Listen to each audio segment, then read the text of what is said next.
वो तो आरएसएस के ऑलरेडी थे, ये तो जग जाहिर था कि वो बीजेपीएन है, उनका दिल दिमाग सब आरएसएस का बंदा था, तो वो तो भाजपा के ऑलरेडी कैंडिडेट थे ही। इस तरह से 11 रुपया चंदा का डिमांड मनीष कश्यप ने किया था, कई सारे लोगों ने दिया भी होगा। हाँ। उस पैसे का फिर क्या होगा? तो वो पैसा तो दूध में बह गया ना, दूध में बह गया। दूध उसी पैसे से तो खरीदा गया था। अचानक से उनका ये यू टर्न लेना, उनके जो समर्थक थे उसका दिल थोड़ा दुखी हुआ है। यू टर्न लेते, आप बीजेपी ज्वाइन कर लेते, पहले ही कर लेते या थोड़ा दिन बाद कर लेते, ये वक्त थोड़ा सा गड़बड़ था हमारी नज़र में।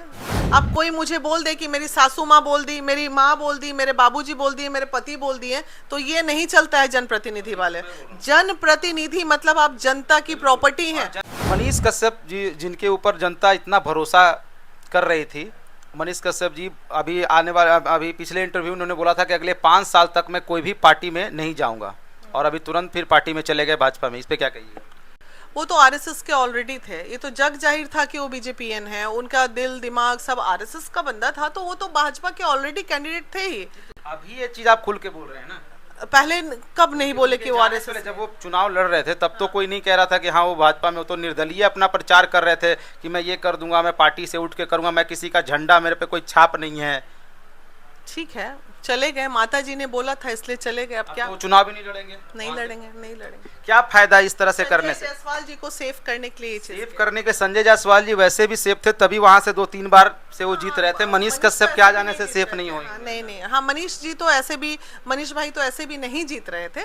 तो अब है कि अचानक से उनका ये यू टर्न लेना, उनके जो समर्थक थे उसका दिल थोड़ा दुखी हुआ है। यू टर्न लेते, आप बीजेपी ज्वाइन कर लेते, पहले ही कर लेते या थोड़ा दिन बाद कर लेते, ये वक्त थोड़ा सा गड़बड़ था हमारी नज़र में। जो आपको पूरी तरह से 11 रुपया चंदा का डिमांड मनीष कश्यप ने किया था, कई सारे लोगों ने दिया भी होगा। हाँ।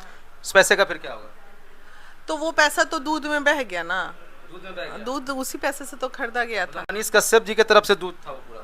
अब जिनके तरफ से भी था, अगर माँ कहते हैं कि माँ के कहने पे उन्होंने ये डिसीजन लिया, फिर माँ के कहने पे पवन सिंह जी काराकाट मतलब लड़ रहे हैं, छोड़ नहीं रहे हैं। मनीष कश्यप की माँ कहें कि बेटा पीछे आ जाओ, ऐसा थोड़ी होगा। अरे भाई, पहले तो एक चीज जान लीजिए, तमाम जनप्रतिनिधि जो भी हैं, चाहे मैं ही क्यों ना हूँ, मैं भी अपने आप को जनप्रतिनिधि मानती हूँ। अब कोई मुझे बोल दे कि मेरी सासू माँ बोल दी, मेरी माँ बोल दी, मेरे बाबूजी बोल दिए, मेरे पति बोल दिए, तो ये नहीं चलता है जनप्रतिनिधि वाले। जनप्रतिनिधि मतलब आप जनता की प्रॉपर्टी हैं। जनता आपको जैसे अभी प्यार दे रही थी, आप भी सोशल मीडिया के माध्यम से देख रहे थे, तो जनता नाराज होगी कि नहीं इस मामले? नहीं, ठीक है, उनकी नाराजगी थोड़ी सी हुई है, लेकिन अगर बिहार में फिर विकास की अगर बात आके करते हैं, पहुंचने दीजिए ना। कल वो आ रहे हैं ना 29 तारीख को, मेरे से बात किए हैं भाई कि दीदी आ रहे हैं, आते ही सबसे पहले आपसे मिलेंगे। वो तो फिर से मैनिपुलेट करने का कोशिश करेंगे जैसे अभी कर रहे थे। नहीं, मैनिपुलेट क्या करेंगे, हम दूध पीते बच्चे हैं, आपको नहीं, पब्लिक को। तो पब्लिक भी आजकल जागरूक है, कोई मैनिपुलेट किसी के कहने पे नहीं होता है, ये जान लीजिए। हम कह रहे हैं पब्लिक को लग रहा होगा कि वीना दीदी जो बात कह रही है बिल्कुल सटीक कह रही है, हम कह देंगे ए बाबू दे दे जाके फलनवा के वोट, वो कभी नहीं देगी। वो पब्लिक अपने दिमाग से, अपने दिल से, अपने स्वतंत्रता के साथ ही वोट करेगी, ये जान लीजिए। आपको दिल से दिल को कनेक्ट करना है, आपको पब्लिक के लिए काम करना है। आज आप, अगर मैं कहीं से खड़ी होती ना, तो मुझे पता होता कि मैंने महिलाओं के दिल को कनेक्ट किया है, तो मुझे विश्वास है किसी ने युवाओं को कनेक्ट किया है, किसी ने अपने स्टार को कनेक्ट किया है, तो उसी तरह कनेक्शन तो होता ही है। अब उनके कनेक्टर्स लोग जो हैं वो नाराज हैं, तो उनकी नाराजगी भी जायज़ है।